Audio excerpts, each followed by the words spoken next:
Enjoying foreign films has been a shorthand way to say that someone is pretentious for a long time. It's an old-fashioned stereotype that has kept Americans from seeing some of the best movies ever made. It's also completely wrong.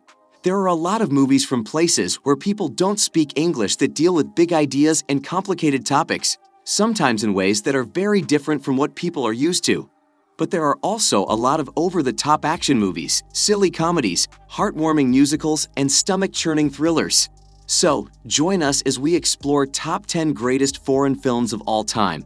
However, before we begin our countdown, we would greatly appreciate it if you would subscribe to our YouTube channel and also press the bell icon. Let's get started. Number 10. 1931. Our number one pick is, appropriately enough, the first movie about a serial killer. It was also the famous director Fritz Lang's first movie with sound, and it was the one he loved the most. It combines the dreamy expressionist style of the director's epic silent films like Metropolis with a terrifyingly real story about a psychopath who kills children, and movies like Sevens and Saws owe a lot to it.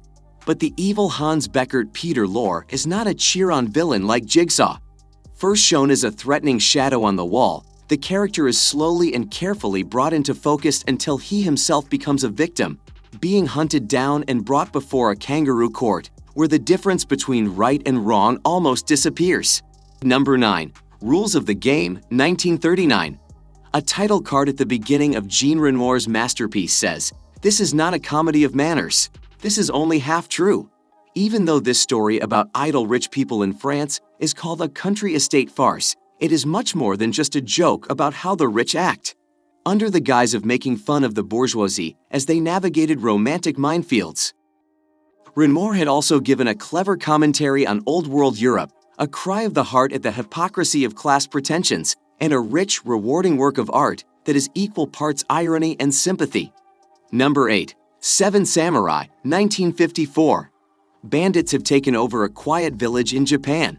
The people who live in the country hire 7 warriors to protect them. Easy, right?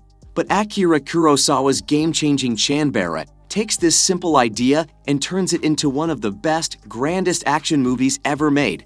This sword-fighting show gave future movie makers not only a plot that was easy to change, it was used in everything from The Magnificent Seven to A Bug's Life, but also a lot of inspiration. Number 7. Sancho the Bailiff, 1954.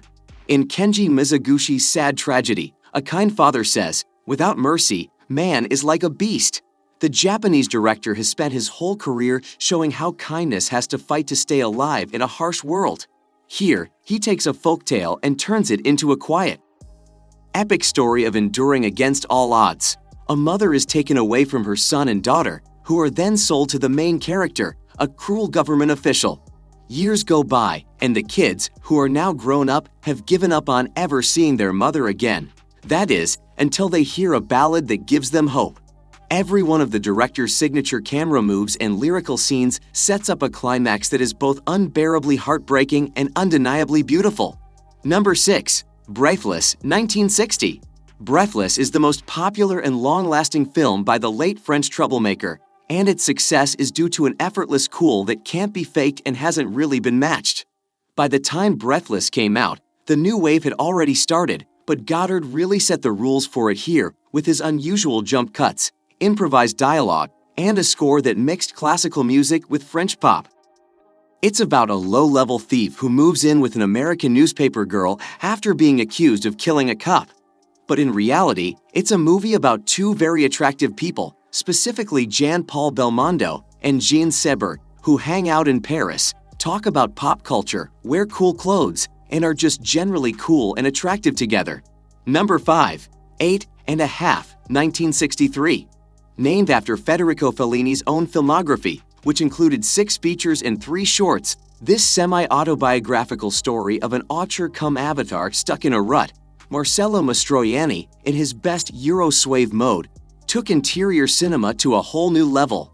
Nightmarish dream sequences and sexy harem fantasies run into transcendental flights of fancy, especially the movie's opening scene, which is a claustrophobic traffic jam. All of this is done with the Mondo Italiano surrealism that has come to be called Fellini-esque. Number 4. O Hasard Balthazar, 1966. Robert Bresson, a French director, was the best champion of restraint. With movies like A Man Escaped, 1956, and Pickpocket, 1959, he gave movies a whole new grammar. But instead, we tend to honor this sad story, which is a religious parable whose fame has grown a lot in just the last 10 years.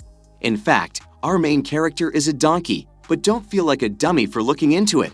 In line with Bresson's belief that less is more, he called his actors models. This sweet animal becomes a powerful symbol for people who don't care as Balthazar is passed from owner to owner. The plot is both like Christ's and like Job's, and it has a lot of themes that make everyone who watches it better people. Number 3. Playtime, 1967.